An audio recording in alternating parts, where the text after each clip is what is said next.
Good to go. Thanks. All right, thank you. All right, good evening, everyone. Welcome to our August working group meeting for the Affordable Housing Ordinance. We've got a lot to cover tonight, so I hope and trust that everyone has done their summer reading homework and gone over the information sent out by Alex and Russell before the meeting. So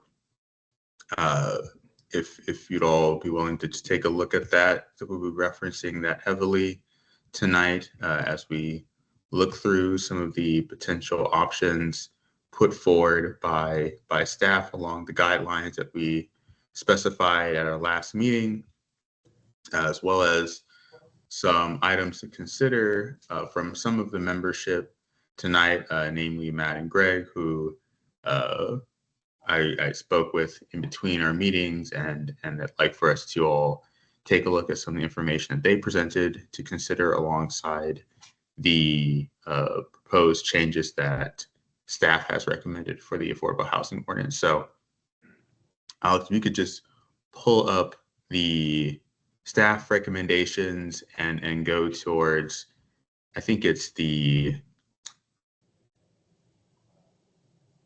second or third page where they outline some of the specified changes. So between a flat rate consideration, which choices A and B, and then the tiered approach, just so we have that in front of us.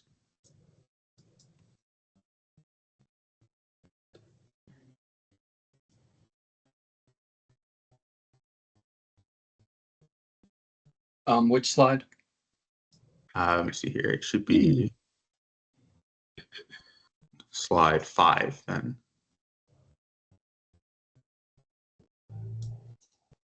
There we go. So starting from there, we have a metric of comparison that was presented to us so we can understand what staff was using to evaluate the cash contribution rates. So just looking to our 2021 through 2025, just so we can have some ground rules to understand what we're discussing here. And from there, pulling up the document on my own as well, the changes that were offered to us were either choosing to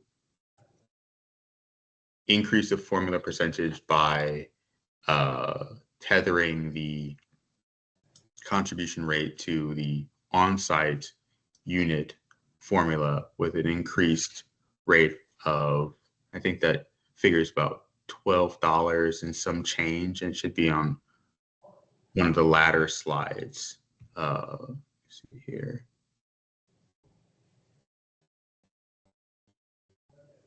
Let me see. Slide 7. 7, thank you.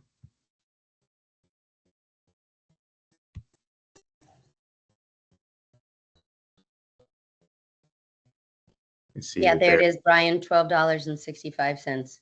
$12.65, thank you. $12.65, and then the second rate, I think, was $18.70, if I remember that. Yep, $18.70. So we have two rates by which we could manipulate the formula. So you can see that there's the GFA multiplied by that rate. So that would specify the increase from the existing rate as stated in the ordinance to this increased rate to accommodate for changes in the macroeconomic environment. Yes, Joe? Yeah. Can Russell dummy this down first? I looked at these things, and if I had to explain it to someone, I wouldn't know how to explain it. And I think the goal is that over the years, we're trying to get more. I think the goal here is to get more for affordable housing, but not bilk the developers, all right? And I think our message should be we're getting more, but we're giving concessions. And one of the things that I've been uneasy about this whole task force, and I read a lot of articles and I send you guys a lot of articles, are we doing anything to lessen the burden on developers? Are we doing anything to, and all of that stuff? And I don't think we're doing that. And I don't want to reinvent a missing middle situation. I want to speak to the citizens of Arlington very simply and explain what we're doing. And I can't do that with these charts. Mhm. And I'm extremely frustrated.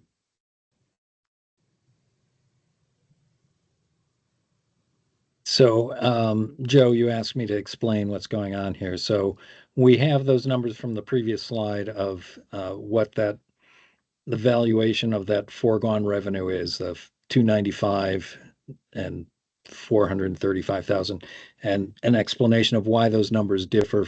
And it has to do with changes over the period of time, changes in the cap rate, changes in the affordable rents, and that results in those two. So we have basically a high and a low value there.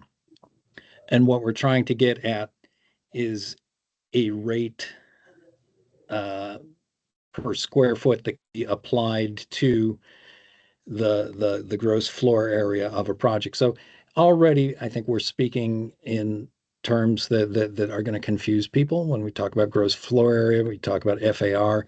Those aren't things that most people are adept in thinking about in their daily life. But these rates, the rate is tiered off, basically dividing that 374 by the average size of what the affordable dwelling unit gets you a price per square foot that's then applied to the GFA to provide that basis for the contribution rate.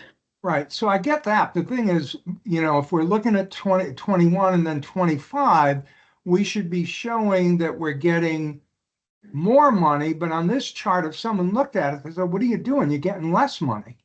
That's correct. And what happened is if we back up to slide the previous slide, the cap rate went from 4.9 to 4.3%. And when you have or went from 4.3 to 4.9, and when the cap rate is in the denominator, a larger denominator means you get a smaller value. And so Right. that's what happened. And that's just where we are in the market right now. Yep. And that changes over time. I think in the June meeting, I presented a slide that showed kind of the historical cap rates and showed the Right. No, forecast. Russell, I understand all that. I'm playing a little bit devil's advocate. If you had to explain this to someone, whatever we're going to recommend, and I'm looking at Brian, he's going to have to explain it. Brian, can you explain that? Can you explain what we're going to do, what we're going to vote on in 40 seconds?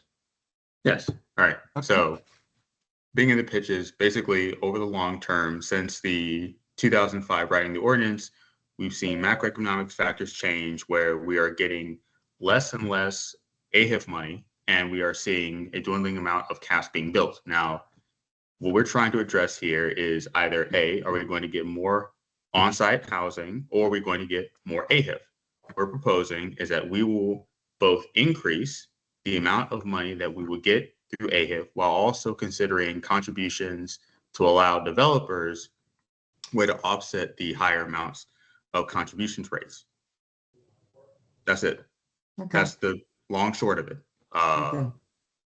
And in this, Matt and Greg were kind enough to write down, and I would ask them to, at this point, explain once we're able to get through some of the remaining slides here, just to discuss the options we've been considering and your thoughts about the different choices laid out, what some of those offsets would be. I heard Joe, you mentioned, are we going to be doing this at the expense of developers? Are we just going to kind of bilk them and then leave them holding the tab? I'm sensitive to that, and I want to take that into consideration, and that's why I spoke with Matt and Greg to both get a sense of where developers may be on this project at this point, as well as consider some possible offsets. So that's something that we have in writing, and I'd like folks to be able to take a look at and discuss, right? Actually interact with it and see if it makes sense to people. So, Okay, thanks. yep. So I want to take a look briefly, if we can, you see here at, here we go. This would be slide, let me see here. Here you go. Slide 12, please.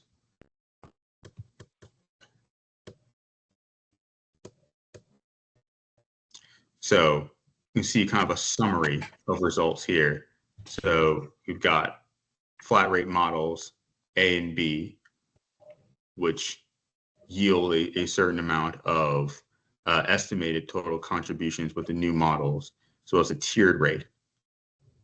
In our past conversations, I believe it was Mary who brought up an important point about the need to consider a tiered rate system to capture some of the additional density at the higher end that the ratios just currently don't account for. So that's what the tiered rate approach really looks at in trying to estimate a differential between the GFA above 3.0, which would be charged at a higher rate of the 1870 versus GFA between 1.0 and 3 FAR, which we charged at the lower rate of 1265. That's what that differential looks like. But this is the general outlook of the modeling. And are there any questions just on the information that was presented by staff that folks have that they'd like to discuss? So I would just observe, I guess. I think you guys did a great job of giving us something to chew on to understand the differences. I could see people wanting to play with what the rates are for the tiers. I think it's a good exercise to look at, like, what if we took the 2021, 91% increase is ridiculous, not sustainable at all. And if you just do the 2025 for everything, it kind of, it's pretty low. It's not a huge increase. And it doesn't recognize that the value to the developer goes up as the height of the building goes up. And we picked 3.0 because that's what's in the current ordinance. Is that correct? That's correct. That's right. So that another option. I'm just kind of, I'm doing my county board thing of saying, like, there could be other ways you could do this. I mean, you could decide that 3.0 is the wrong break point and you wanted it to be higher, because I think, or you wanted lower. One of the things that could happen here is that we would disincentivize middle rise buildings, and I just don't know, what stick built is 8 stories now, 7 stories, 7. 7. Yeah, Mary, that was my concern here. I've been on enough site planning review things where developers are purposely going lower for cost benefits or whatever if they're building over a parking garage, and we're gearing this thing. The higher you go, we're going to get more money, and the market may not be there. Plus, I've been talking to a lot of community groups, and they do not want large projects. They want smaller projects. The Civic Federation's Housing Committee, I went to one of their subcommittee meetings, and they railed the county for doing these large projects. When you say large, do you mean tall, Joe? 300, 250 units. They want 30 unit. They want 30 unit, 40 unit spread out throughout the county. Well, I think that they're smoking something personally. Well, I told them that politely because whatever. But this is what we're dealing with, and we just had the approval of Ballston 1. And they could have gone up higher, but they went lower because they're building on the, building on the existing garage and stuff. So I'm just wondering if we're being too cute by half by thinking we're going to get more money and the market may not be there. And I direct myself maybe to the developer representatives. I don't know. So I guess we'll go in order first with Russell, since I saw his hand up, and then Alice. And then if Matt or Greg have anything to add, please go after Alice. Yeah, I would just add, based on the comments, that when we're looking at the ordinance, we're looking at that base density, and projects often exceed that base density. So it really has nothing to do with the final size of the project, because there is often a bonus density component to that. So I'm thinking here in Courthouse, the Wendy, their base density was 1.5 FAR. And so they only contributed for the ordinance up to that 1.5 FAR, and everything else was bonus density. And so, the formula aside, it really has nothing to do with the size of the building, but the zoning and the general land use plan designations kind of interplay in here in ways that are different for each project. And Brian, can I just jump in real fast just to add on to that? Russell's completely right. Yeah, I mean, the maximum base density in any zoning district in Arlington is 4.8, I believe, for the most part. And that's even in Roslyn. So really, you're paying the base contribution up to 4.8. And even though you can get a 10 FAR in Roslyn, you're paying in bonus density the remaining 5.2 FAR. So for the base contribution, really, most projects, because of the way the zoning districts are laid out, really cap out at 3.0, 4.8 the very most, often 1.5 or 2.0. So that's why I think the ordinance reflects up, 3.0 FAR and above. And so it really wouldn't influence the size of the building per se, this particular approach.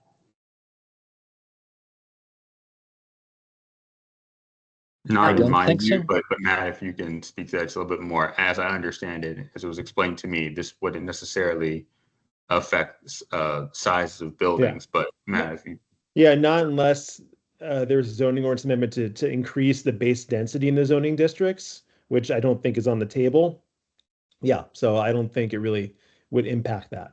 That's great. I would echo Matt's comment there that, in most cases, development project that moves forward today is going to be built to the minimum base zoning at a minimum without potentially going for bonus. So while I don't want to argue against my own case, and the tiered structure is certainly meaningful to the potential for there to be projects in that 1 FAR to 3 FAR range, in which it would make a difference to only that would potentially disincentivize building all the way to that 3.0 FAR potentially in that case. Although in most cases, again, not to talk against my own interest, but a bigger project is better. And there are economies of scale associated with getting to a certain unit count as opposed to one that's smaller. I think that's a really important point to make, that when we're talking about these economies of scale, I think there is this notion that having a tiered approach would necessarily lead people to developing smaller if they know that they have to charge a higher amount. But typically at that level, you've got more money to play around with. You're at a larger scale than a smaller developer who would be in the ballpark of the 1 to 2 FAR range anyway, and wouldn't even be having a conversation about 3, let alone 4.8 FAR, right? So I think that's just something worth keeping in mind. But Alice, sorry, it was your turn. No, that's fine. I'm so sorry. I couldn't hear what Greg said. Could you summarize that again? I apologize, Greg. It's very hard. I'm finding it hard to hear you. I'm sorry about that. I'm on headphones that maybe are not. Let me see if I can try to do it on speaker. One second. Okay. Okay, let's try this. Is this any better? Oh, yes. Oh, great. Thank you.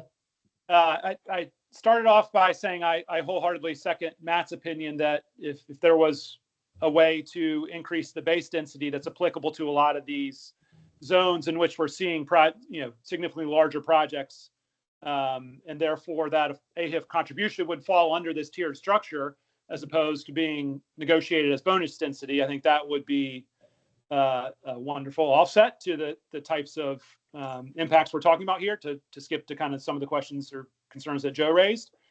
But then specific to the question about the tiered structure of the rates, I think there are circumstances in which people are building to both sides of that spectrum. However, I think the majority of new development is going to build out to at least the max base density in most cases. Even at a 3.0 FAR, though, you're not at a scale. I do think the tiered approach has benefits for projects that may fall just short of that because of other zoning constraints like height or setback or lot size. So I think it is still meaningful and appropriate to have a lower tier for those smaller projects. But once you get up to the 2 to 3 FAR range, generally it's going to be beneficial overall to build that larger project than the one that's slightly smaller. Okay. Hopefully that was an accurate summary of what I Yeah, said. that was helpful. So I think that means I'm hearing you say that the answer to Mary's question about the 3.0 impacting developers' decisions about height and density is not like this calculation wouldn't necessarily impact or negatively impact that decision-making process. Is that fair? I think it would be a factor. I don't think it would be the deciding factor in every case. Okay. And then I just wanted to comment that I'm also on the CivFed Housing Committee, and I must say, Joe, good people on there, but they are not representative of Arlington. They don't have a great understanding of development, and I really don't think that we need to be forming our policy around those 8 people or the 75 that are in the CivFed, with all due respect. So Yeah, Alice, with all due respect, I'm with you, and I fought with them, and they said the same thing about the commission and the county. All right. So the truth is somewhere in between. My whole life, I've been on the 50-yard line, and I want to take the opposition and meet them at the 50-yard line. Thank you. Well, we could have that discussion offline because I don't think those are equivalent, but we'll leave that for another day. But one thing I was going to ask Russell, I don't know if it would be helpful.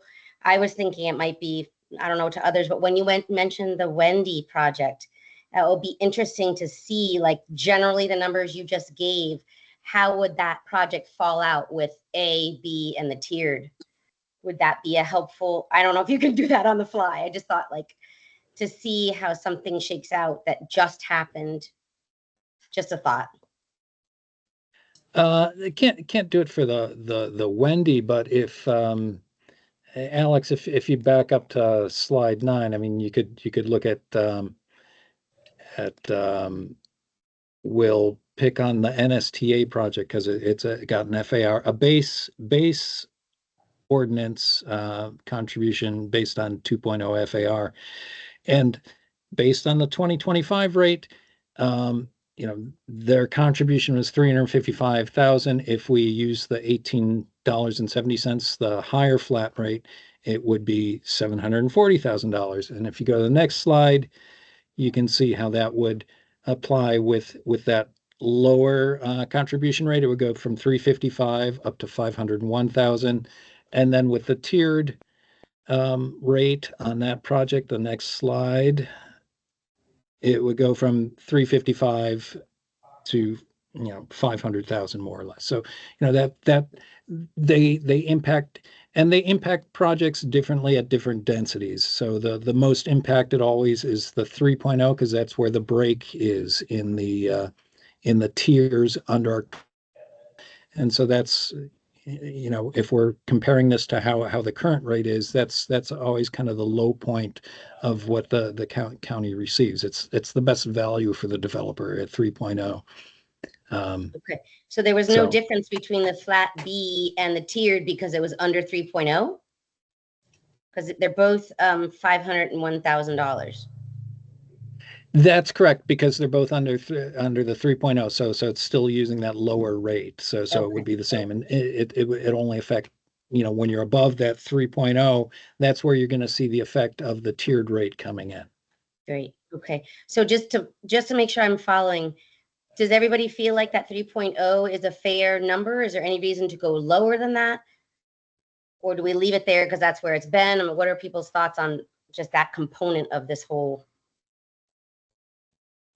new discussion review of this policy? I mean, I think at this point, it would be important for those who believe that the rate should be changed to articulate why that should be shifted, right, from 3 to 2, for example, right? Like if there is a meaningful reason why to change it, I'm all ears, but I think that would have to be clearly enunciated past, a point of, well, why are we using this? Doesn't this seem arbitrary, right? Because of course the 3.0 is pegged to current standards, but if folks want to change that, then I think present a case for it. 3.0 is what's in the ordinance currently, right? That's correct. I mean, I'm nervous about changing too many things at once, personally. I think it would take a lot of study to figure out whether there's a better break point than the break point we have. I don't want to leave folks on suspense for a while, so I see Eric, he has her hand up, and then Jason. Sure, I have a question, but it's one that I don't expect to be answered because I think I'm putting the cart before the horse, but I'll just throw it out for discussion. So I think if the county were to pursue this tiered model, one question that I would immediately have is a bit procedural, which is I'm thinking about what Greg and Matt said and thinking about incentives. And I guess I would be a little nervous about changing something that required the lifting that this would change, as opposed to maybe just seeking the autonomy like we have with our zoning and land use tools, if the incentives that our developers are thinking about are so closely aligned with said land use tools that the county may decide in the next 5 to 10 years to tweak some of those incentives that folks are thinking about, and suddenly this particular paradigm shifts a little bit. So maybe that's some future proofing. Again, I don't expect a response or an answer to that immediately, but I think that's something we should keep in mind as far as best approaches.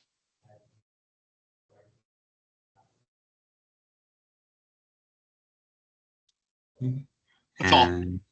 Okay. Jason? Yeah, I think one of the things I'm looking at is just the cost of the increase. These have what, 91%, 30.6%, and 48.2% increase in contributions. But that's all assuming that these projects would still all work out, right? And that's not to say, oh, now that these have to do these, the per unit cost is going to go up. And so what does that mean? That means that perhaps there could be a different unit mix that comes out. Perhaps does that leave the county with less room for negotiation with bonus density, because there's only so much money that you can afford to increase the cost per unit and still be able to come out, be able to build that unit to the price point that a consumer is willing to pay for that. It's thousands of dollars per unit that is the renter or new buyer will have to pay without getting anything in new in return. So like, to me, it's just, and again, with incentives, it's like, let's say there's a building that's looking at, okay, do we demolish it or do we do the straight conversion from office to residential? This could be a factor because if we're raising this contribution, there's no offsetting cost. Okay, now the thing is, okay, we already are, steel is so expensive, everything else is so expensive, and now we're now increasing our contribution on base density goes up by 30, 40, 90%. I just really worry about the increase in cost of labor, construction materials is already going high. The thing is, regardless of where we end up of the increase, is that where is that cost going to go? Who absorbs that cost? And a lot of times the project may not even get built, and then we don't get it. Like, you could have one building, and let's say that gets built with $25 per square foot. You say, oh wow, all the buildings we have approved are now way more, but our units could go down or other things, or there's less money for infrastructure. So like, to me, it's just making sure that we understand, are the incentives aligned to produce more housing? Then are the costs actually offset? Because I think it's easy just to raise the contribution rate, but in essence is making sure that that burden is not falling into raising the cost and how we're able to actually produce buildings that fit in with our urban framework, because it could limit options of what's feasible. So I really just like laser focused on that to make sure that whatever costs are added to this to affordable housing, committed affordable housing contribution is really carried, offset appropriately, and that there's a plan in place to actually get that to happen. Okay, thank you for that. I still want us to consider this document, but I think Jason's point is a great jumping off moment to just talk briefly about the document that Matt and Greg both worked on, because I think it speaks to a recurring theme here of what offsets are we considering? How do we make this economically feasible for developers, right? So I believe that Matt and Greg shared the document with Alex and Russell. So Alex, if you don't mind pulling that up. Thank you. So Matt, since you worked on this, if you don't mind just kind of pointing out the areas where your suggestions were made and explaining your thought process behind those. Sure. Well, thank you all. So just for everyone's awareness, this is the state code provision we're looking to update potentially. So that's the baseline of what I'm working off of. And the approach I took I talked to Greg and Brian late last week, and where we're coming from in all this is, to Joe's point, to Jason's point is, there are going to have to be offsets to help make projects feasible if the base AF contribution is going up substantially, like we're proposing, because a lot of these projects are basically giant math problems. So if you're increasing the contribution, then you should offset it somewhere else, so projects more or less equal out to what they are now, recognizing that construction costs and financing costs and everything are going up right now as well. And before I dive into this, just I'll have the usual lawyerly caveats of this doesn't represent NAIOP or any clients or blah, blah, blah. Just some ideas I had to get the conversation started. So Alex, if you want to scroll down to section C, it's towards the bottom of the document. It's in the bold. Yep, go up. There you go. So section C and section D are the ones I suggested changing, and the approach here is to actually change the ordinance itself, so it'd be in state code. Section C deals with the additional affordable housing contribution provision. So basically what this is saying is if you're getting bonus density, you shall be subject to an affordable housing requirement in addition to the requirements of this section and the zoning ordinance adopted pursuant to this section. So this means if you're getting bonus density, you have to provide additional affordable housing. And the way that's historically been done in Arlington is by providing on-site committed affordable units for bonus density. And that's based off of an unwritten county policy going back years. There's no requirement in the code, as you see here, for it to be on-site units only. There has been a trend for recent projects, I think the last couple site plans, to allow bonus density in exchange for additional AHIF contributions. So what I propose, and again, no pride of authorship here, just throwing ideas out. I add language saying the applicant may elect to satisfy the additional affordable housing requirement by making an additional cash contribution to the county's affordable housing fund in an amount not to exceed 50% of the required base affordable housing contribution required pursuant to section A, 2, C, 1 through 3. And that's the base contribution formula section. So basically what I'm getting at there is you can get bonus density if you provide an additional AHIF contribution that's up to 50% of your base contribution. Just threw a number out there, open for discussion. But the idea here being that in state code, the applicant can choose to seek bonus density by providing more money to AHIF rather than having to have on-site affordable units. Yes, Mary. So Matt, you've got this referring back to the section in the current ordinance, right? Right. Which has these much lower rates of Right. payment. Mm-hmm. So what is your thinking that those low rates persist, or is your thinking that if we were to recommend the change that we've been looking at, that the new rates would apply? I'm assuming the new rates apply. This is assuming that we're changing the ordinance with a new formula in section A2C through 1 through 3. So that's what I was assuming. This is okay. supposed to be an It offset to wasn't the increase in clear. rates. Yeah, that wasn't clear to me. And then why did you pick 50%? Just threw it out there for discussion. I didn't know exactly. It's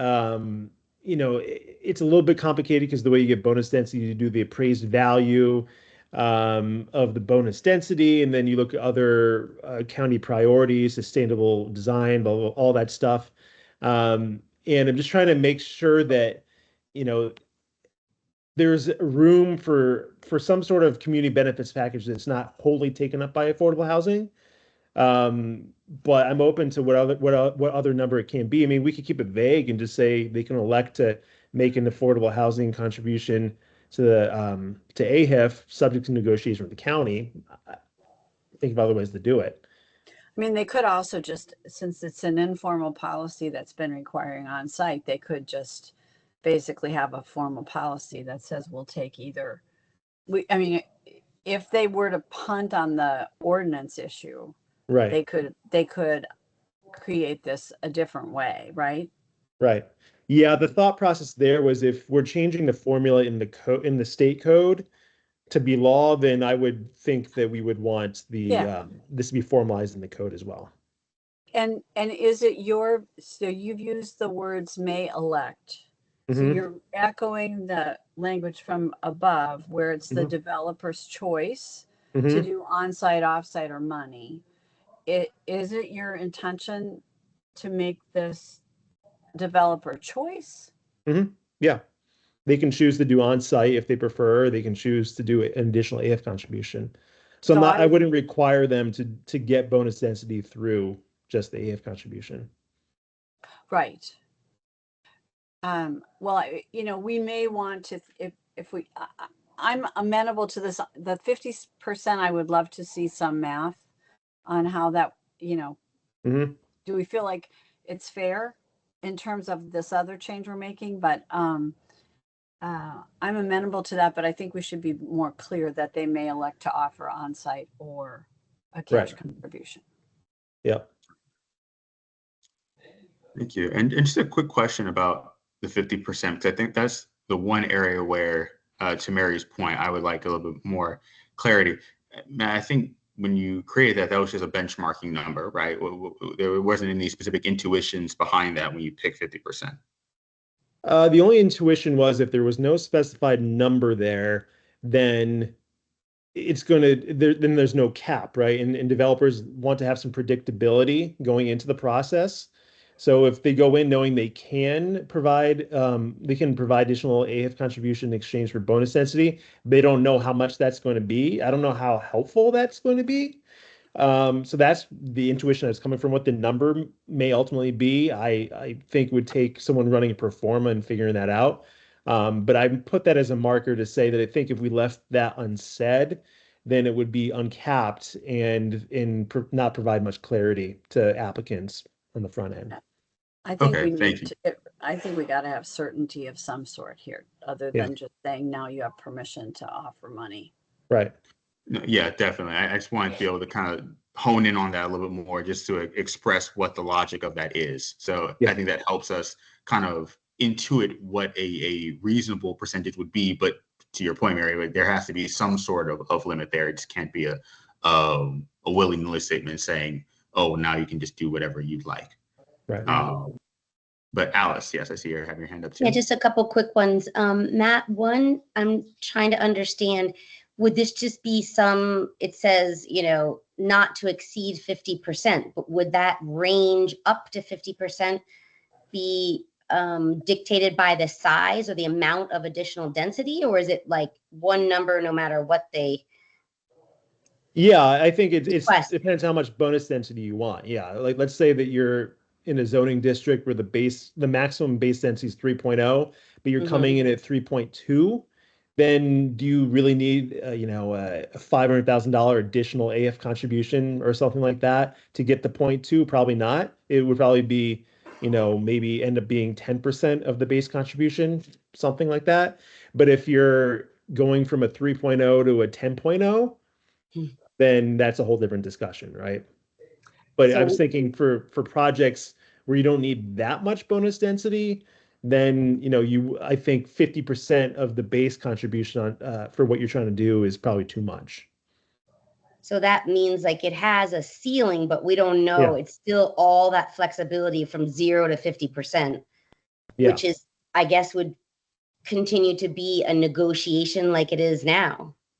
But And depending on how much bonus density you're trying to get. Okay.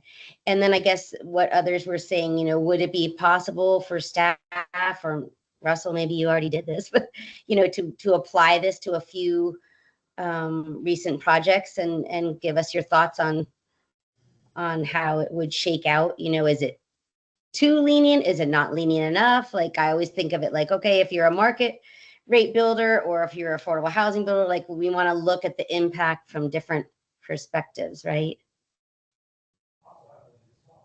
Yeah, I just saw this today as well. So, and have looked at some numbers, but would want to be happy to, do more thorough analysis. Yes, Mary? So Matt's example of like if it's 3.2 versus it's going from 3.0 up to 10, makes me wonder whether just looking at the base is the right approach to figure out the bonus, especially when you're, in the 7 to 10 range, potentially. I mean, I can see, you double your density, you have to do 50% more. You double your FAR, I guess is what we're talking about. You double the FAR. If you go from 3 to 6, and you got to do 50% more. But if you go from 3 to 10, is that too little, basically, to ask for? And One thing I just thought of, maybe the way to approach it is, the way it works is you get, again, an appraised value of the bonus density. So let's just throw a number out there. The bonus density is worth $2 million. Maybe you could say that, like, again, throwing numbers out there for discussion, that half of your community benefits package, 50% can be covered by an AHIF contribution. So $1 million, right, in that case. So maybe tie it to whatever the value of your community benefits package is, rather than the FAR and the base contribution. But just an idea.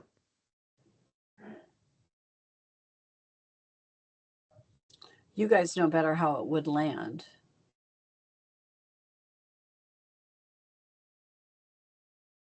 It almost makes you wonder if there should be a tiered within this as well, because a tiny addition versus a huge addition, like, can you really apply the 50% no matter where? So I don't know. How about, I kind of like I've been quiet because I like the approach of this thing. I mean, the sentence is very clear, and but I understand, how about using the word proportionately or something like that, showing that there would be, it's not 50%, it's not 5, but it would be proportionately to what the requirement is, something like that. Maybe that would work. Yeah. So we're thinking about proportions to Joe's point. So we'll be saying that 50% would be like the base amount. And then from that point on, it would increase proportionally to the size of development. So to Mary's point, if you're going from 3 to 8, right, you would be proportionally growing along that line according to some standard we've set out. I think it has to work the other way too. It has to work in Matt's little increase too, that it's a proportionate. That's a good word, Joe.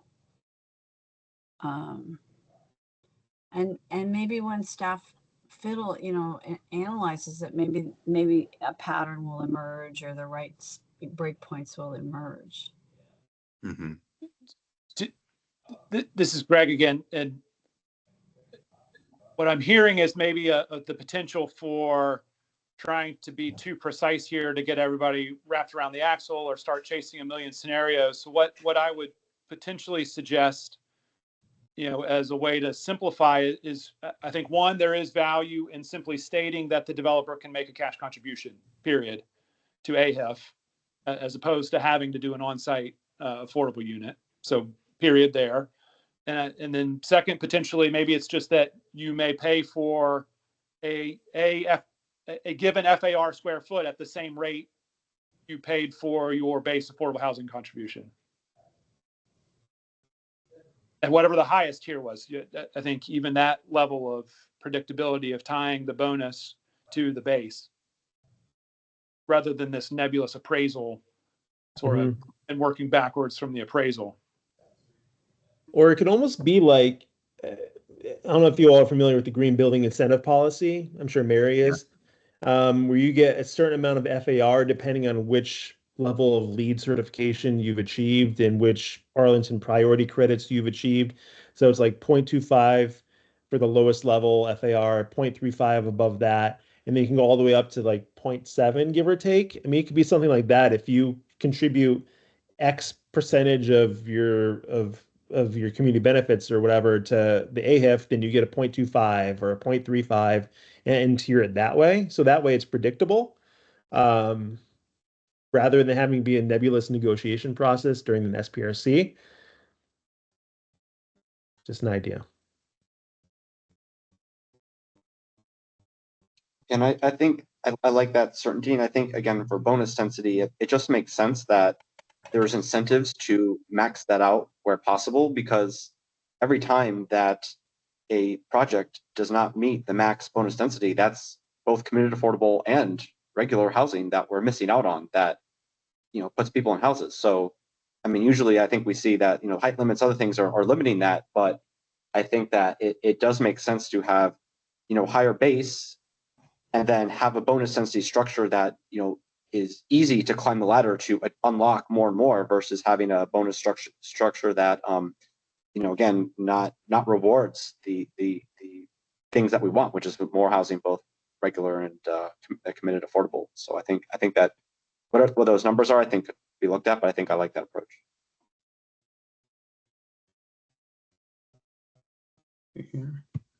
So if I'm just kind of reading the room well, it seems like people are generally in favor of a tiered approach, at the base level of reform, and then as we look into additional changes as relates to making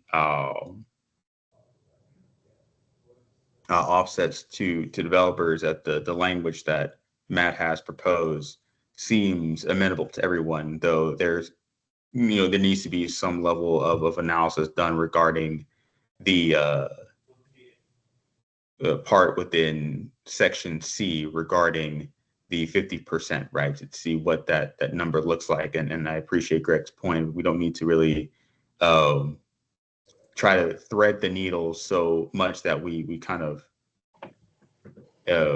become too obsessed with the point around what the proportions may be. Simply that we've done the point to enunciate that we're tying bonus density to additional AHIF is a benefit in and of itself, and that we're also considering additional affordable housing requirements not required for applications involving glove studies and so on. So I don't want to belabor this point so much, but I also want to kind of go back to an earlier point made about the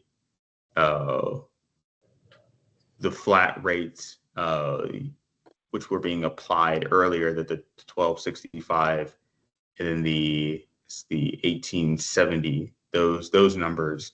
So Russell, if you could just speak a little bit to those figures and where those numbers came out of, so we can understand as we're looking at the ordinance that we have in front of us. Obviously, that has certain numbers put out to be multiplied against the FAR numbers. Where again do those numbers come out of? So it shows 1265 and then 1870. Can you just explain that a little bit? Sorry, Brian, real fast. I didn't talk about section D. Do you want me to talk about that real fast or no? Oh, yes, It's a different concept real fast. So section D, do you all know what a general land use plan study is or a sector plan? I'm sure most of you do. But the section D in the code talks about situations where if an applicant's amending the property's comprehensive plan designation, they may be subject to an affordable housing requirement in addition to the requirements of the zoning ordinance. So the way this would work is if you do a GLUP study and let's say your base FAR before the GLUP study is 1.0 FAR, but then you change the designation to a district where you get a 4.0 FAR, the 3.0 FAR delta, you have to make that up with additional affordable housing contributions. And typically the way it works is 25% of the GFA from that delta has to be on-site committed affordable units, roughly. And recently for Plain Langston Boulevard in the last number of GLUP studies, the county at the end of the planning process did not change the GLUP designations for the properties in those areas with approval of the sector plan, which means that anyone who came in for a 4.1 under the new plan had to change the GLUP and they were on the hook for more affordable housing, which really throws a lot of pro formas and numbers out of whack. So I think that has a perverse incentive of less affordable housing is being built because it's harder for projects to be financed if they're contributing a significant number of on-site committed affordable units because they're changing the GLUP designation. So my language basically says that additional affordable housing requirements are not required for applications involving property located with an approved sector plan or GLUP study, because really those GLUP changes should be done when the county adopts those sector plans and GLUP studies. This language doesn't say that to me, Matt. I really felt like this language is just taking huge sections of the county off the table. What do you mean? Well, because, there's lots of places where we have approved sector plans and GLUP studies, you're saying in the process of approval, I guess I'm confused by this. Partly because this wasn't going on when I was there, and so I don't have a context. But your explanation doesn't make it. It sounds to me like you're saying anytime we have a sector plan or a GLUP study, they should go ahead and change it, and it doesn't matter if they up GLUP it. There's no change to what the affordable housing contribution is. No, what I'm saying, like Plain Langston Boulevard is the best example where at the end of that process, the GLUP map recommends GLUP designations to be achieved through a 4.1 process. But the Plain Langston Boulevard approval did not actually change those GLUP designations.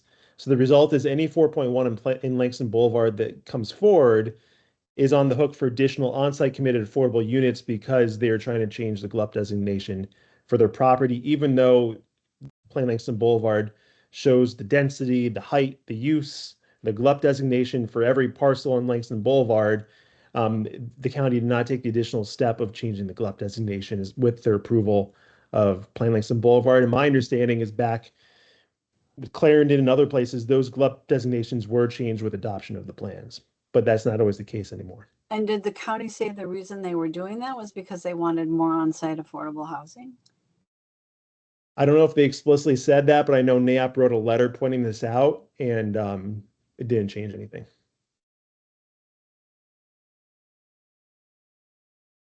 And there's only been one project to come forward on Langston Boulevard since adoption a year and a half ago.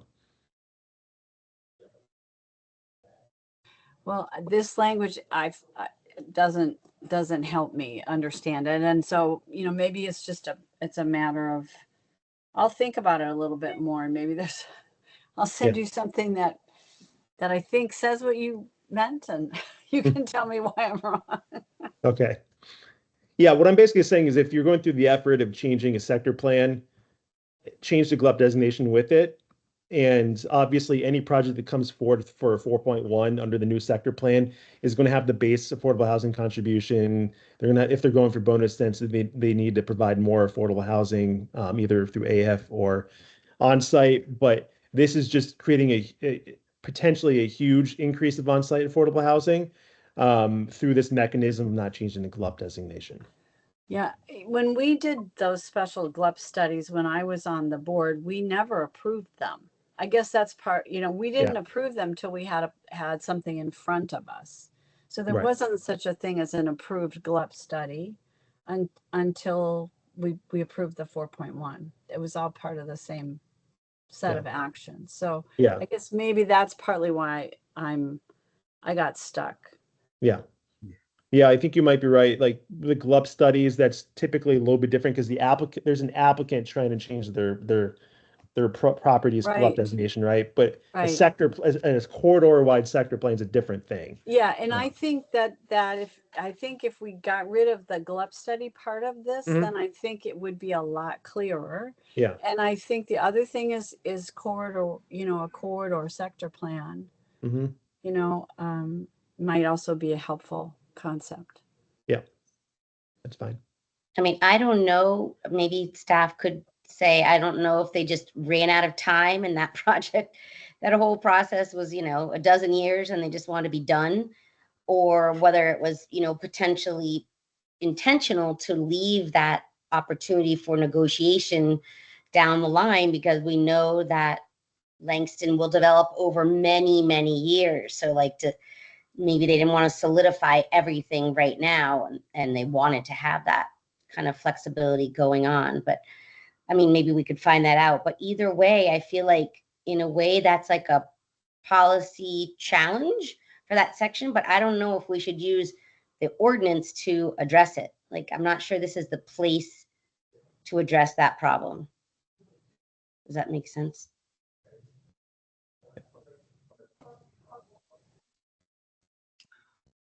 Who are you addressing that to, Alice? Was that Mary or Anybody? Mary? Yeah. I mean, I'd like to know maybe what Russell thinks about why or why not they left the PLB that way, but also like there will be some areas where this feels like a big umbrella statement, and I don't know if we're thinking through the different ramifications and locations, but also time and market. And so anyway, I would have seem to recall. Go ahead, Russell. Sorry. No, I just have to dust off my Plan Langston Boulevard memory. But I mean, on the face of it, you know, making that change would reduce the amount of affordable housing achieved on Langston Boulevard. Yeah, and it just goes back to asking this question and incentives being brought up to try to incentivize. I think negotiation. I think what you were alluding to, Alice. I think I remember asking this question about a year ago, and now I forgot. But I think that's the explanation I got. Can you reiterate that? I'm sorry, your connection was a little bit poor for me, so I couldn't hear your full. Can you hear me? Kind of. So. Hold on. All right. I'll come back. okay. Connection's kind of rough around the board today. I guess maybe I could ask Matt, for example, in the language that's here, I think I heard you saying that, of course, the, you know, base calculation and then the bonus calculation would happen anyway. this is something additional that you're saying only properties that are asking for something that is not already, no, that is planned, but not, the GLUP change was not already changed. So that's like an additional burden to people whose property would be within a sector plan where the GLUP was like identified or designated, but they didn't actually do it. So Yeah, so like Plain Langston Boulevard being the example I could think of, and some of this may be moot because I don't know how many more corridor-wide sector plans there are going to be in coming years, but yeah, Plain Langston Boulevard goes into great detail of what the recommended comprehensive plan designation is for each property in Plain Langston Boulevard, but the approval of Plain Langston Boulevard didn't change the GLUP designation for any property in Langston Boulevard. So anyone who comes forward to redevelop their property has to apply to change the GLUP designation for their property. And by doing so, they're potentially on the hook for Section D here, which is an additional affordable housing contribution on top of the base and the bonus if they're going for bonus. And the way it works, and Russell, please correct me if I'm wrong, is that if the county chooses to pursue the additional affordable housing, the 25% of the gross floor area, that's the delta between what your GLUP designation allows now versus what you're applying for, goes towards on-site committed affordable housing, roughly 25%. It's not really written down anywhere as far as I know, but that's typically how I've seen it applied. Yeah, I thought it was 20, but 20%. So let's say that the GLUP designation will allow you to get up to 100,000 square feet of additional density from what your prior GLUP designation allows to what you're proposing. Then 20,000 square feet would have to go towards on-site committed affordable units, which would be 20 units, give or take, right? Which is a lot of committed affordable units for any project, let alone in a relatively low density area like Langston Boulevard. Russell, how often has that come into play? That GLUP thing? It's not every project, but I know I think there's a couple projects in play currently that are being put forward that have that as a component. So it's not unheard of. And the developer has to pay extra to get the GLUP changed, right? I mean, that's if they're doing the GLUP study. So I think recent examples would be the ARVA on at Pershing and Arlington Boulevard. And another one would be the Kirkwood, the Modera at Clarendon next to Terwilliger Place. Those would have been projects where that came into play. But those were special GLUP studies. Yes.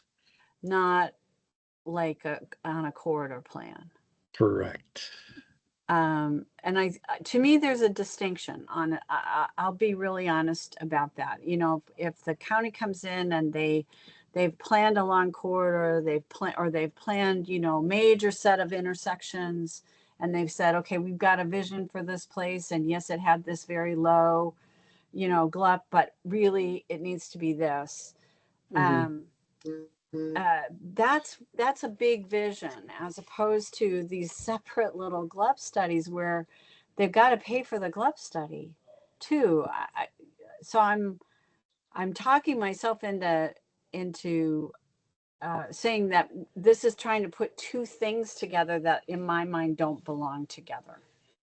If the county doesn't adopt it for a whole area plan, that's a little bit like extortion to me. but for one building, you want this thing, you want us to change this thing, well, you got to pay real stuff for that, and housing could be one of them.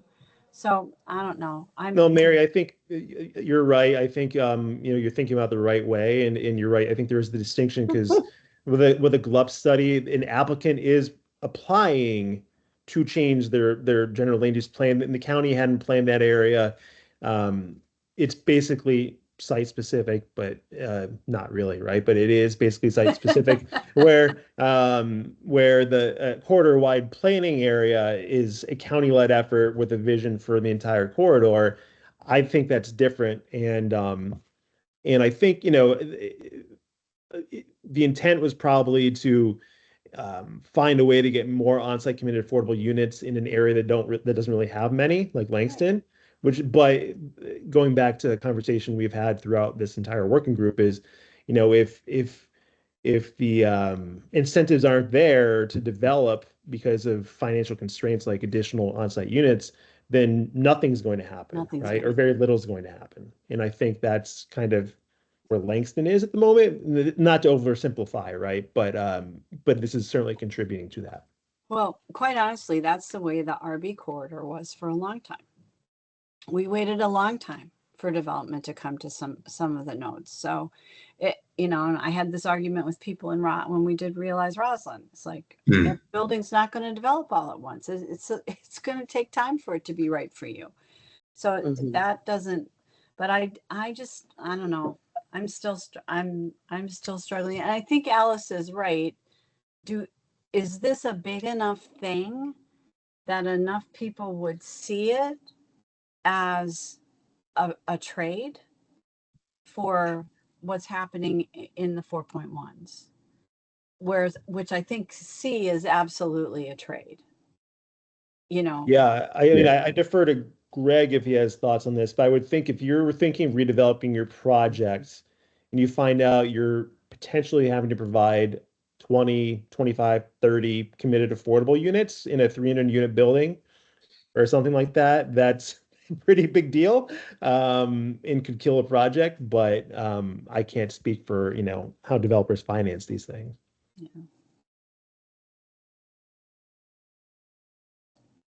I'd say that's significant would be my only 2 cents to add. Yes.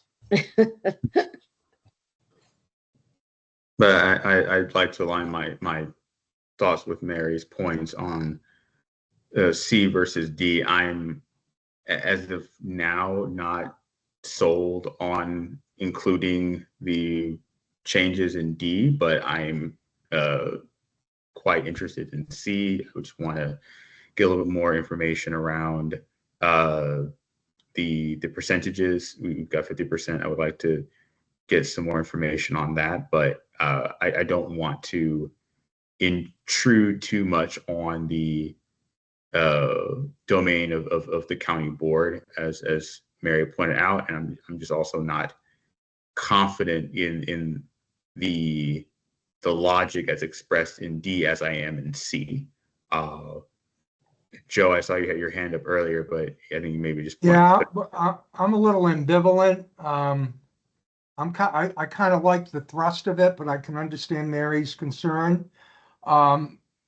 Plans, I've been doing this for 50, plans are made to be changed, all right? I hate people who are anal on plans, all right? And that's what I'm hearing respectfully with some of you. Oh, it's a plan, we can't change it, all right? I live in Roslyn, I've lived here 8 years, and I would vote against some of the people, and maybe Mary, for some of the transportation decisions they made here. So I think plans are made to be changed. We're a very static country, and this past election kind of proved that.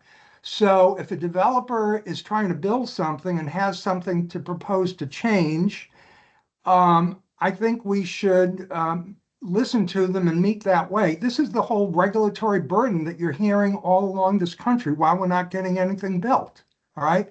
So, I would like Greg and whatever to maybe further cultivate what they were envisioning there, because this language makes me feel more comfortable of what we're doing here, because these charts, and Russell does great work, but the average voter does not know FAR and all this other kind of stuff. And this is why our taxpayers here are suing us on missing middle. They're confused. They don't know what we're doing here. All right. So I think we have to be blatantly transparent, and we all want to provide more affordable housing. Well, I'll jump in and say that a number of our fellow citizens here in Arlington aren't only suing the county because they can't understand that there are a number of reasons why they're suing. I think we need to be honest about that. I think we can't deregulate our way out of some of these problems. But I will echo some points about the clarity here, at least with which Matt has attempted to explain the import of offsetting some of these increases in contributions that we're requiring. So I appreciate the work that Greg and Matt have done in both enunciating these points and also putting pen to paper here. Brian, if I could, Yes. this is about a particular situation where the county board didn't adopt all the elements of the sector plan that they used to adopt. And it might be possible to write this in such a way that says where a sector plan identifies the appropriate GLEP, should the developer seek that GLEP, an additional housing contribution would not be required. If they seek a different GLEP, that's a whole other story as far as I'm concerned. But we might be able to write this in such a way where you're acknowledging that sometimes the sector plan says it, but the board didn't adopt it already. Okay. Matt, would that? Yeah, no, no, I think that's very good, Mary. I think I like your idea. Where you're headed there. Yeah. Yeah. Okay. And frankly, just where I'm coming from, I think again, this mostly applies to Langston Boulevard and whatever future corridor-wide sector plans might be adopted, of just making it more likely that affordable housing comes forward. Because if a project doesn't come forward because it doesn't pencil out because you're providing so much on site, then that doesn't really do anyone any good. So I agree with what you're saying, Mary. Yeah, I think there's a way to write this, Brian, that just is more clarifying. Mm-hmm. Yeah. No, I appreciate that. I guess at this point, I think C is perhaps more ready for prime time than D is, but your point, Mary, about there may be a way to massage D where it gets to a place where we're more comfortable with it. So I appreciate the work that has been done with this, because I think we're really getting to kind of the brass tacks of it and putting down some concrete parameters here by which we're not only asking for something but also giving in exchange. So just to go back quickly to the rate conversation we're having earlier around the different percentages that were being considered, the 1870 and the 1265. Russell, we just kind of clarify if we're to look at those in terms of the usefulness of those figures versus just some other number, hypothetically like 1320. I don't know. Just, what for this conversation. What was behind those? These numbers, the first number was based on the 2021 analysis that Tischler-Bice did, and came up with that value of foregone revenue. And so that's tiered off of that. The value of foregone revenue per unit being 435,000 divided by the square feet in a typical unit gives you 374. And that basically divided by or times 0.5 gives you a rate that 0.05, 5% gives you a rate that you can apply to the GFA to get that. And so the same methodology goes for 2025, although we were looking at the projects between 2021 and 2025. It was a much lower rate given the economics during that period with a rapid rise in area median income, which shrunk the gap between the market rents. Well, market rents didn't increase that much during that time. So that's where those two numbers come from. Okay. They're based on something, but those are, two markers to kind of put out for discussion.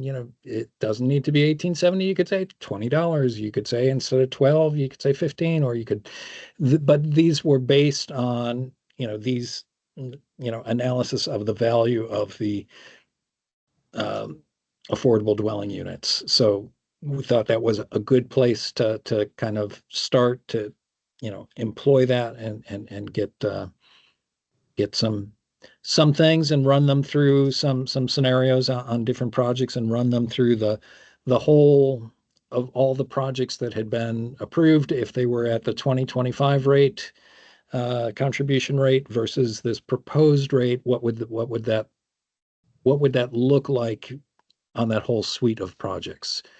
And to give the impact over 20 years. There's no guarantee that the future projects look exactly like the package of projects in the last 20 years, but it provides a something to anchor, like this is what it could look like as far as potential results. Yeah, thank you. I just wanted to get to that because I know Mary raised that point earlier, and I also had questions about the origin of those numbers, but I appreciate you explaining, that it is drawn from a certain logic there. So, yes. Yeah. Russell. No, and I would just add to that as prefaced in the slides, these aren't staff recommendations, but these are numbers that are being put out there for your discussion to help you kind of think about this. Right. Well, Russell, like I always try to get you to tell us what you think. You're dealing with these numbers all the time. And so if you're able to give a sense of what you think about the charts you gave us, I, for one, am all ears. Well, I see Mary has her hand up, so I think we should go to her. Oh, no, And no, this no, is, Russell, this you is go. really, policy discussion for you all to hash out. There is no staff recommendation at this point, so I will not be offering one. As chair, I'd like to get your personal opinion then, in order to anchor this conversation further, because without a frame of reference, it's hard for us to make an informed conclusion. These numbers don't mean anything to us, really. So, Brian, you're trying to nail me down here. I mean, I think it's obvious, that given three options, one that's very high and one that's low and one that's in the middle, usually, the one that's in the middle seems to be the more reasonable method to go. And so, at the last meeting, when the direction was to look at, both flat rates and a tiered rate, we went through internally a couple iterations on how to get to numbers that made sense and did a couple different methodologies of getting there. And this was the one that seemed to be the most clear and straightforward, and perhaps the easiest to explain, even though it's still a little bit difficult, that were based on something. And knowing that, the value of the current value that we get for a cash contribution is far from the actual value of providing that unit on site, which was supposed to be the standard for the affordable housing ordinance, and was trying to bring the cash contribution up to that standard. Now, none of these actually bring it up to the standard. They all fall short of that.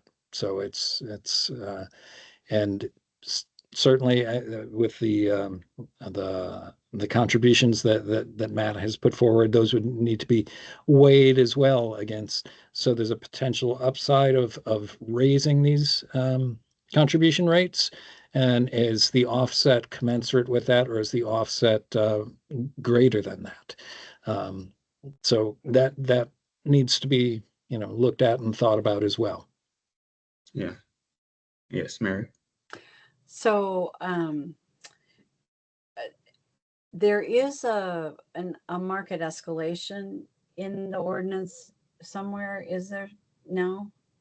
Yes, it increases annually based on the CPI for the Washington, Baltimore metropolitan area.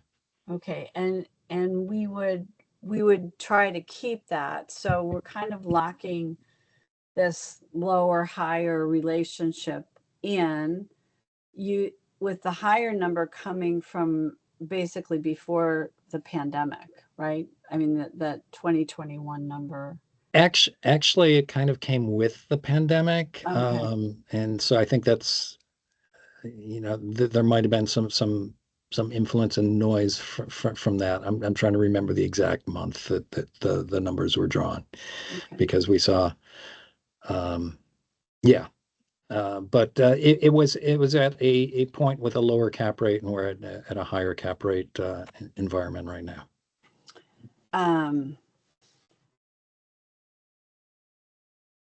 Yeah, so and our lower multiplier is on the first 3 FAR, right? And the higher multiplier is on the upper number. So it becomes an older number. I guess, I mean, nobody's got a crystal ball. Nobody knows what's going to happen around here. I do have many worries. And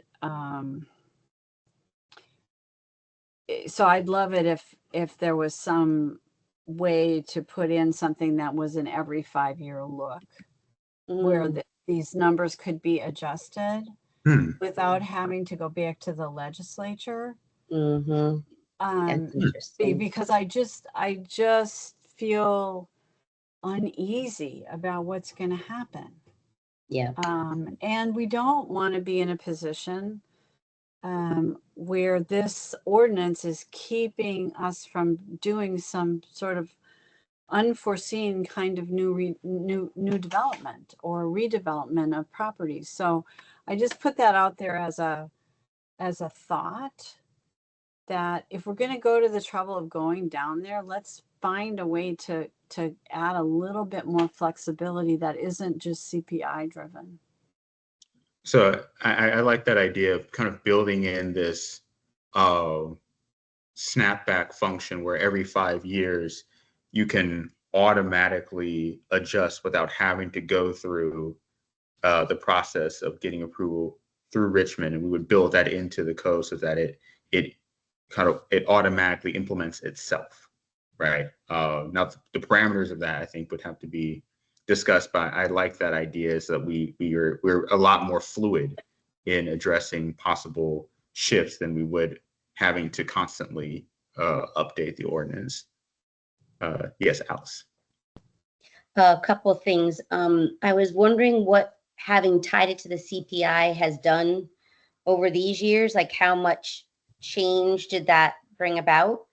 And then also I wondered, Matt and maybe Greg, is 5 years, like that's not that long out for planning projects? Would that be almost, I liked it at first and I'm maybe that's good, but is that a little bit quick? If people are planning out projects, it'd be 3, 4, 5 years. Then if they know that on that 5th year, the calculation could change again, does that sound like problematic for the development community? So those are my 2 questions. Thank you. Well, I'll just jump in real fast. I know the green building incentive policy has a built-in update every 5 years, give or take.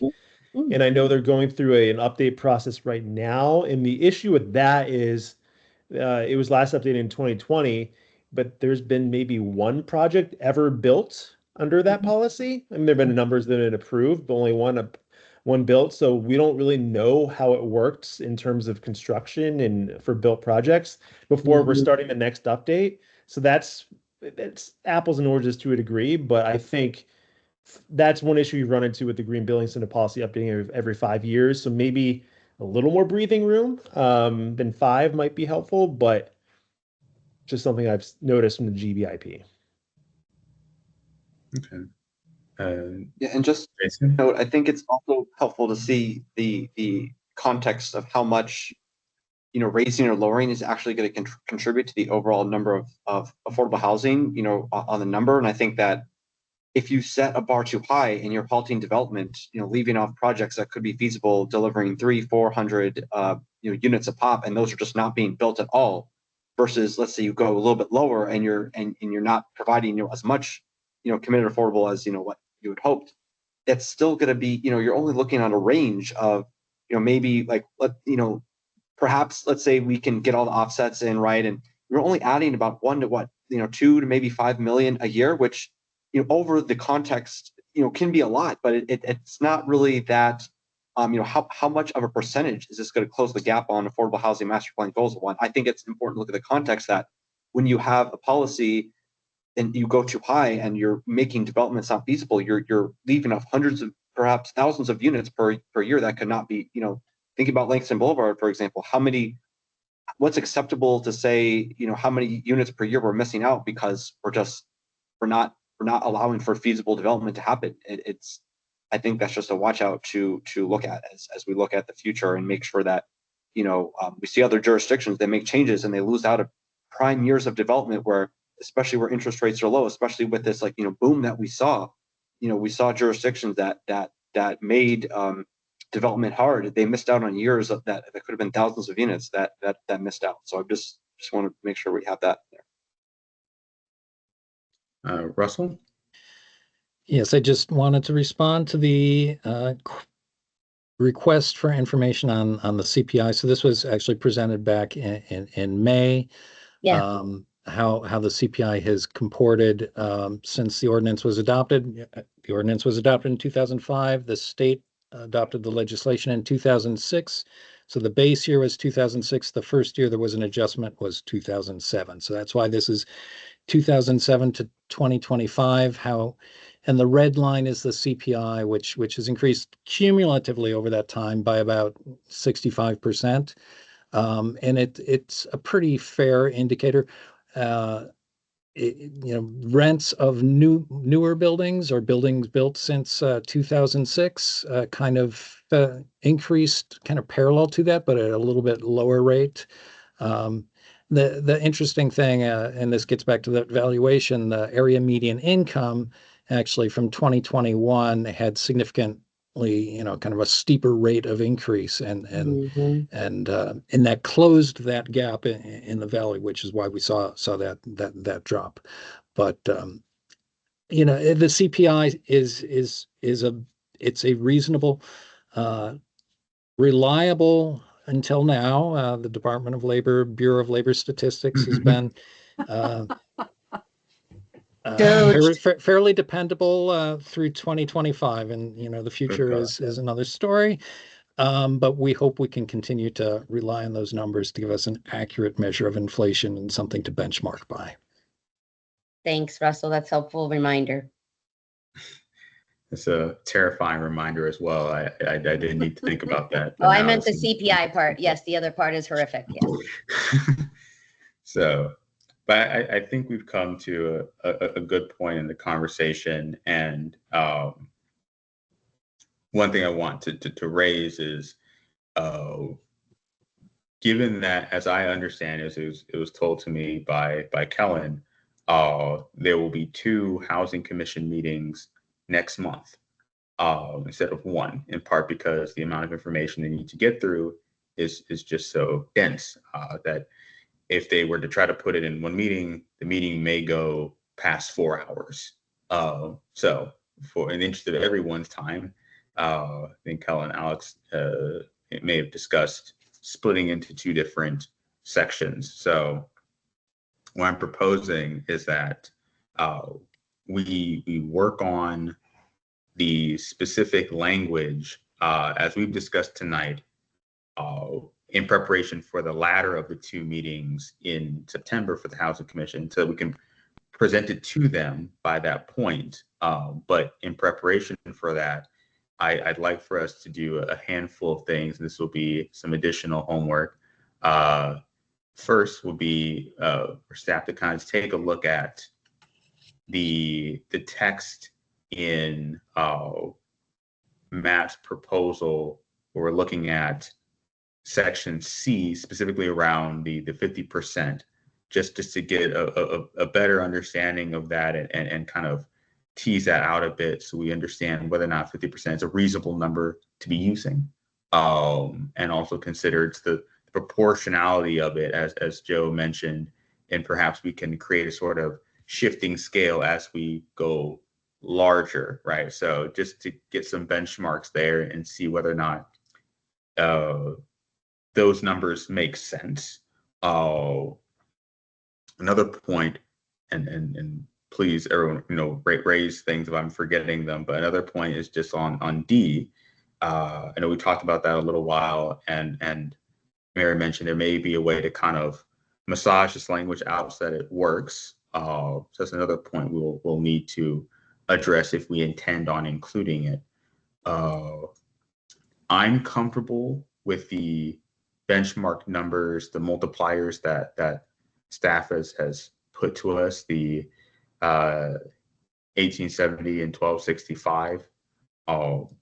But I would like to look into whether or not, if we used a tiered approach, which I think is probably the preferable choice by Russell's process of deduction, that it is kind of like the Goldilocks method, right? It's not option A, which is can be seen as a bit extortionate, given that it's what the 91% return, I think that was.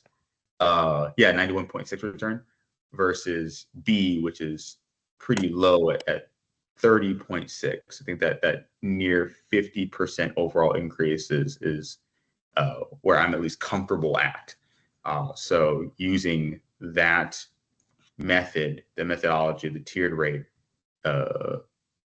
given the changes we're proposing, is where I'd like for us to kind of pick up from. And with that, I'd like to go around and ask folks who would be willing to help investigate some of these options here. So first, we would have to look into making the necessary tweaks to Part D in Matt's proposal. So show of hands. I'll volunteer to try to fix that, Brian. Okay, so that'll be Mary's work there. And there's plenty of work to go around, so don't be shy. So would there be someone who would like to assist Mary with that? Matt. Yeah, I suppose since I wrote it, I'll work with Mary. Yes. All right. I'll just write something and send it to you. It shouldn't take very long. Yeah, it shouldn't take Perfect. long, I don't think. I think we're on the same page of what I was trying to say. In the 10-minute lunch break, I took the day to write this. It's pretty good for 10 minutes. I was wondering if it might be helpful to ask a few folks, like True Ground, they just put in their application for redeveloping Lucky Gardens right there, one block off of Langston. I'm wondering how, any of these things that we're talking about would influence, their project and the changes that are proposed. That might be interesting to hear from a developer's perspective. So I could try to do that if people think it would be helpful. Yeah, I can work through NAOP to see if we can get a few developers to run pro formas on this. I think that'd be very helpful. I think the nonprofit developers, since they meet the affordable housing requirement by just providing on-site units, I don't think this really impacts them. True. I guess I was more thinking like the Langston Boulevard plan part of it, like The Gluck part. Yeah. the Gluck part, exactly. Yeah, maybe talk to the Langston Boulevard Alliance and some folks there. And Yeah, she's on my list too. I'll check into a couple of those things. Is Ginger Brown still with them? What's that? Is Ginger Ginger Brown Brown, still yes. with them? Yes. Okay. Yes, Excellent. yes. All right. Great. All right. So we already have someone there. So that's one task off the list. In addition to staff looking at Part C and just analyzing that 50% cap that we were talking about earlier. I think that makes sense, since that was just kind of a number chosen. I want to make sure that comports with the market, as well as considering the proportional option, right, of having a shifting scale there for larger developments. That's something for Russell and Alex to bring to staff with, and that takes care of that part. Is there anything else that I'm not mentioning that I've neglected that we want to take up between now and then? So, Brian, what is it that you're thinking we are sending to the commission? So what I'd like for us to have is a polished version of the ordinance where we've worked out the language for D and C that Matt's put forward, that we're able to integrate that into our changes where we are using the new rate multipliers plus the tiered rate approach, which is what I'll be, honest, that's what I'm preferring, right? Using the tiered rate. We implement those updates.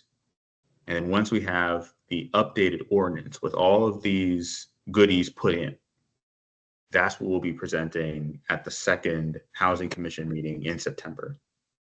So that gives us about a month. So I think there's a pretty good lead time on it, right? Since the first Housing Commission meeting is September 4th, is that right? If I'm remembering correctly. Brian, it's the 4th. So forth. Okay, excellent. And then it'll be 2 weeks minimum from then would be the second one. So we have a pretty good lead on it. So it would be on the 18th. So I think it's about a month, right? So we've got a decent amount of time to get that done. But I hope that answers your question, Mary. So I would want to have those updates made first. What you're planning to take is a proposed ordinance. That's the piece that's in writing. That's right. I am extremely concerned that that's the only thing that you're thinking about taking. And the reasoning is, as Joe was saying, this is going to land with a whole bunch of people. And without what I would call sort of the framework thinking that we have done about what we're trying to do, what we're trying to balance, how we're trying to be respectful, but also the context of what the current ordinance, what those dollar amounts, how they relate to actually what's going on in the market. People will not understand, Right. and we will land ourselves immediately in you're giving the store away, or my God, you're overcharging us. And all this good conversation and thinking we've had is written nowhere. Right. And so I think that the very last piece of the document is, here's our proposed ordinance. But what precedes it is, here's our thinking. Here's what we were trying to do. Here's how, here's where these numbers came from. And so therefore we feel that we can recommend this, that it's sitting on, powerful thinking that the community should accept as powerful thinking. They can disagree, and they will, but at least we've laid our rationale out there. And it won't happen if all you give them is the ordinance. Right. Basically, just show your work. Right. Yeah, but it's and your background. It's more than show your work. Context. When you're asking people to change, you have to tell them why. Right. What's going to be better for them? Yeah, I totally agree. What Mary said, what we need is a document no more than 2 pages with succinct talking points in English, and then with a synthesis of this document, which Russell put together, showing the factors and stuff like that. For the commission, we're all amongst ourselves, but the commission is going to have people listening and stuff like that. So we need, for the 18th commission meeting, I think you're going to need something, the actual ordinance language, and a 2-pager with succinct talking points with the numbers backing it up, backing up whatever the $12 and the $18 and stuff like that. And quite honestly, in my view, I've been so grateful that Greg and Matt are here, but the development community needs to see the thinking too. Right. And because we will not be successful in Richmond without them. And so we have to, it has to make sense to them that we heard and we listened. Yeah, Mary, I agree. And Joe, what I was thinking to ask at the end were a couple of things. What's our time frame, which we're talking about? And I don't know if Matt or maybe Greg have an idea, like if we made these changes, would it feel would like at this moment, I don't know how to say it, but at this point, what 99% of the time is a contribution, right? Would what we're doing, how do you think that would change the preference, the calculation on the part of developers? And I ask that just to see what, and we need to ask it of developers, right? But also because does that impact, it used to be that the county really wanted to push and incentivize on-site units. And I don't know what the county board thinks these days, but I've changed entirely from that. What we used to think 20 and 25 years ago, like it's too expensive. I mean, I think that's a lost opportunity. We need to take the money and build what we can wherever we can build it, in my mind. Yeah. But I don't know if that's still what the county board feels is a priority. And if it is, what did we do? How do we impact the incentive structure by this proposal? So I think that's good to know. So I was thinking those items. And then before we put something out, does the county attorney want to look at anything we're talking about before we, it might not be ready for September unless we've had conversations a little bit more with developers, with staff, maybe this group again, maybe the county attorney. I'm not sure, like a little bit more review. So one point I want to make is that what we're proposing is not the final language, right? As was said in our last meeting, the county attorney are going to be the ones to write up the final ordinance. So we're not expected to do that. I don't think we need to take that burden on. I'm not a lawyer, Matt is, but we're not going to be responsible for that. So I think we shouldn't necessarily put that burden on us to do all of that legwork, seeing as how much of that will ultimately be written by people who are paid to do this. Yeah, I don't mean to write it. I just mean to do, are we on the right track? Like, would this be like, they'd be like, no way, just to kind of like brief them. Do they know this is even coming? Are we on the right track? That kind of a thing, but I don't know. Well, as I understand it, the county manager's office and county board, and I'll be meeting with our county board liaison next week with the housing committee chair and staff. So there is a process, as Russell and Alex have made clear earlier, that there have been updates made to them so they understand the progress of what we've been doing. But I understand your point, Alice, that what things we need to circle, check off the list first before we get to this point of proposal. I think in proposing something to the Housing Commission in September, it then becomes incumbent on them to do some of that work, right? What we are solely tasked with is putting out a deliverable and a sort of cover letter of sorts that Mary has enunciated of being able to kind of show our processes, right, and the background here. That is what we are tasked with. It then goes to the Housing Commission for them to do some of what you are saying. So I would argue that we really would be best served by kind of focusing very closely on getting the things that Joe and Mary have pointed out, in addition to the, I guess you would say, like, second draft language, right? Because it's not the final, but second draft language of the ordinance. And I guess to that point, since I think Joe very articulately pointed out the need for said cover language, I would like to ask that he and someone else be tasked with working with staff to draft that out, the 2-pager, as he mentioned. And I'll ask another individual to help, since both Matt and Mary are going to be working together. I would like someone else to help Joe. Alice or Eric, if either one of you are willing, please let me know. Hey, Brian, I'll be happy working on the messaging. I did that for 50 years of my professional life. Problem is I'm going to be out of the country September 13th to October 3rd. So Okay. I will miss the second meeting. But if I had something now, I will start playing and building a format or something. Okay, excellent. Got to know where you're going, Joe. Egypt. Woo! All right. And I may not come back because we're supposed to go to Tel Aviv and they're shipping us to Istanbul. So who knows? I was hoping they were going to cancel the trip, but they're not. So we're going. Well, Istanbul is amazing. I went there last year, so you'll have fun there at least. I can work on that with you. That's fine. I did want to ask, it sounds to me like we might need to get a little bit more from Russell first, right? Like we need to see what some of the final ideas are and then try to write a background piece. Is that right?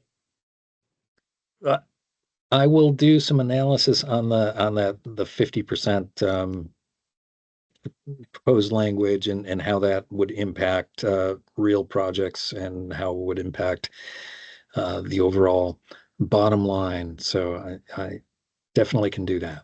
Thank you. Excellent. I think And that Alice, to answer your question on the development community, NAOP is certainly aware of this effort. I'm NAOP's representative on the working group, and I've been updating people on it as we go along. And I think now that we're kind of firming up numbers and language, it'd be I could work with some folks there to run pro formas and see how this looks. Timing wise, it's going to be hard to do that before September 4th. I think that's when the first Housing Commission meeting is going to be. Just we don't need because to have it by then. Okay, no, that's fine. He wants to have it for the second one, but that would be Yeah. great, Matt. Yeah, because I agree with you. I mean, they're interested in what's going on, and I think being able to run performance will educate both us and also the developer community what this would look like. Definitely. Excellent. Sounds good. And in that spirit, I'm going to be meeting with a number of groups for the next month to try to circle the wagons, so to speak. So I will probably be tapping folks who weren't immediately called upon tonight. So there may be some people in the Chamber of Commerce, there may be some folks with NIOP that I speak with. Of course, I mentioned speaking with our county board liaison, Maureen Coffey, next week, as well as staff. So we'll be doing the circuit, but in the meantime, we'll also be building out the final language that we'll have, as well as running some of these numbers. So I think we'll be in a good position for the second meeting. So that will be, again, later on in the month of December. So we won't need to have anything right away. This will be, I believe, the 18th. So we have some time. But I think being able to at least point folks in a direction saying, okay, this is what we're looking at. These are the areas that we're firming up. And this is the specifics of where we've come from, right? In expressing our intent here. And as Mary said, being able to demonstrate to people, this is where we are now, and this is how better your life will be once we make these changes. So I think that's all very important, but I'm happy about where we're going now. And I think this is something that can be accomplished in the time allotted, since we still have 4 weeks. And I'm happy to be a second reader on what Joe and Alice do. If that's Sure.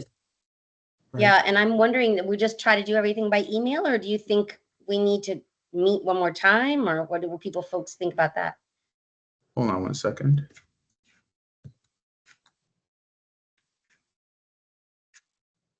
Here we go. This is my phone number, is my personal phone number. If you have any questions, please call me. Do not hesitate to call me. You all have my email. I've sent you all emails in the past, but this is my phone number. If there's anything you'd like to run by me, please do so. Russell, Alex, and I meet pretty frequently in any event. So I will relay anything with them if there are any concerns or something that you would like to just contact us about. But yes, you have complete, it's an open thing. I want you guys to let me know if there's anything you want to run by, the people you need me to talk to. Someone's just like, hey, what's this guy over there doing? Like, I've been yelled at before, so it's fine. Please just let me know. And I'm happy to help however I can. But and please let me know if there's anything else I can do. Brian, when do you have to give the material to Kellen or to whoever, or Alex, to distribute for that meeting on the 18th? Is the deadline actually the week before? No, it's not. So what I understand is that because as it was explained to me, given that the meeting itself will be to go over both legislative agenda items as well as the ordinance, that they don't need to have the item itself until the meeting. So I don't believe we need to have it.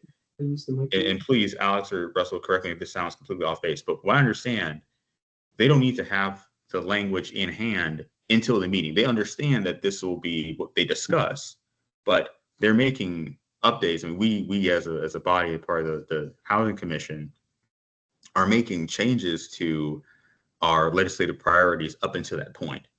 So, given that this They will voting be, on it that night? They're not they are voting. voting on it that day, I believe. They I are? think we might want to focus on a Monday deliverable so people have time to digest it, Brian, rather than day of. So let me see It's here. pretty tricky. Most people are working, they get Yeah. there and it's like a Day brand of new is document. rude. It would make people annoyed at us. That's true. Let's see. So then it would be the 15th. Yeah, I think so. Okay. I mean, Joe, maybe you're going to be leaving, Joe, before that anyway, so we'll get ours done, right? And then Mary and I can wrap it up or something. Yeah, that makes sense because you'll be going that Saturday. So yeah, let's shoot for COB on the 15th then. So Joe will be on his way to his vacation, and we will have everything in hand to pass off to Kellen with time to spare. But that, I think, the only other thing I can think of is if there are any groups outside of the ones we talked about tonight that we would like to kind of circulate materials as they're being developed. So let's say within 2 weeks, right? Matt and Mary, you've gotten the language for Part D massaged out, right? Just I think we can do that tomorrow. oh yeah, great, Or maybe awesome. Thursday. See that, Matt? Now I'm gonna expect to have If this. Matt has time. You got time for that, Matt? As I said, it took me 10 minutes to write C and D, so I'm sure we can fix it in 5 minutes. I think Awesome. we're not touching C, we're only working Yeah. on D. Only D. Yeah. Yes. So let's say then by Friday evening, I have this in my hand and we're looking at it. And you say, okay, well, who should we shop this around to? We've mentioned a few folks already, a few organizations. I think it'd be helpful if people kind of, send emails with organizations or individuals that we think, as Alice said earlier, we should be circulating this with in advance so that we don't need to do everything on 13th, right? Like we can, as things are being developed, say, okay, well, we have this part of it ready. Let's see how this fits in with the whole thing and talk about it to those who are relevant to the conversation. So for example, Matt, if you've got D massaged out, and you say, well, let me talk to some folks in NIOB, see what they think about it, right? We can do that in a rolling basis that we're already covering our bases as the process is unfolding, right? We don't need to wait till last minute. So Brian, I'm sorry. I am a process person, and you go to these people and you say, I want to show this to you. I'm interested in your reaction. Alice gets one set of reactions from certain people, and other people get other reactions from, contrary reactions from another side, another perspective. What are we going to do with that? Are we better off? Because we don't have another meeting. We can't synthesize it. We can't reflect it in our paper. Are we saying, hey, we're getting ready to report to the Housing Commission. It's going to be on this day. We hope you'll come and pay attention, and be ready to, and we'll try to send you something on Monday so you can, be ready to make a comment. I'm worried that we get out there and all of a sudden we're in a mismatch. Again, my worry is I want this to go forward so we can have a legitimate conversation about what we're proposing. But if we start asking people's opinions now before the paper's even written, we're gonna we have to define this ourselves. We have to lay it down. We need the talking points. We have to define this ourselves. So I really think we should go a little slowly, get this all done. And frankly, what are we waiting for a new legislature and think this is going to be approved the first week? I mean, I really think one of the criticisms about missing middle, it was rammed through during COVID. So I really think we should take time and get it right. Mm-hmm.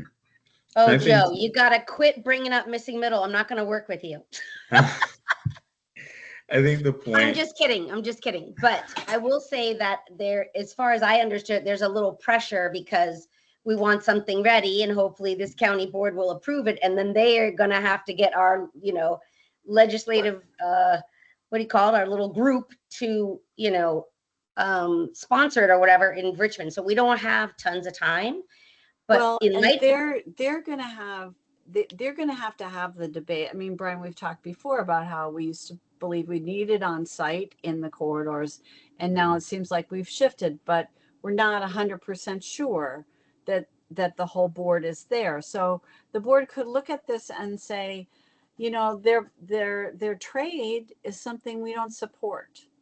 And then the question they will have is the political question of, should we go forward with this other thing, knowing that NIAP and everybody probably line up against it, Right. because there's no trade. So they have a bunch of political judgments to make. Their legislative package is approved in December. There's nothing to say they couldn't drag it over and approve it at their organizational meeting in January. They'd still be in time for the legislative session.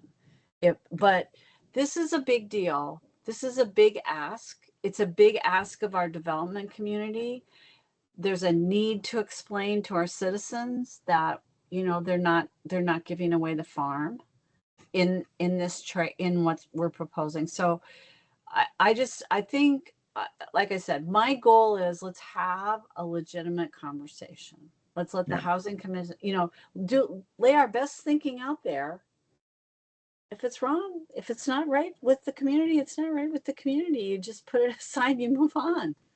Well, what I was going to suggest was, would it be valuable for us to try to have something more concrete by like September 1, so that we have those 2 weeks to maybe have a preliminary discussion with a couple of board members? Like if they're flipping out, then there's no reason for us to bring it to the Housing Commission on the 14th. So that might, if we wanted to use maybe 2 weeks to share it around a little and get initial ideas from decision makers in Arlington, I mean, I think what we've done is good. I will say that. I think this is a pretty, once we know the numbers, and then, but I think the philosophy underneath all of this is very solid. They may also decide that politically they just don't want to do it this year, that there's so much else on the table that they just don't want to do it. So right.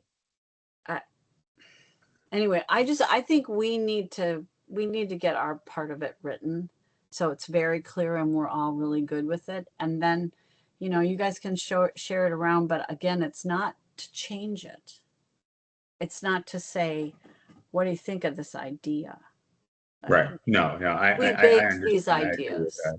Yeah, no, I think that makes sense. I think what makes the most sense moving forward is, in my view, is that we have something to work from, and based upon what it seems like the capacity of this group are to get stuff done quickly, we should be able to have a lot of this information within a week or two. We don't need the full 4 weeks to have most of these data points run through or have the language massaged enough so we can have something to put on paper.